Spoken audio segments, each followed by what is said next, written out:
এবার মিমি চক্রবর্তী নিজেই জানালেন দুষ্টু কোকিল গানে তার শুটিং অভিজ্ঞতার কথা।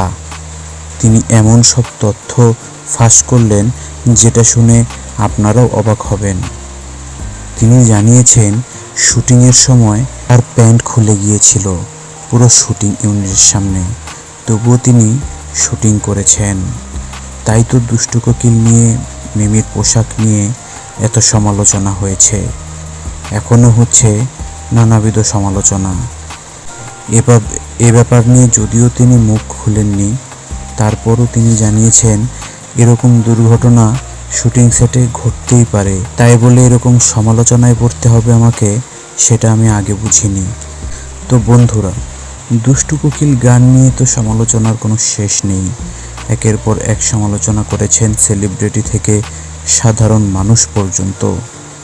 তো মিমির এই বক্তব্যে আপনাদের কি মতামত? অবশ্যই আপনারা আপনাদের মতামত জানাতে ভুলবেন না। আর আমাদের ভিডিওটি আপনাদের ভালো লেগে থাকলে অবশ্যই লাইক, কমেন্ট, শেয়ার করবেন এবং চ্যানেলটিকে অবশ্যই সাবস্ক্রাইব করবেন। ধন্যবাদ।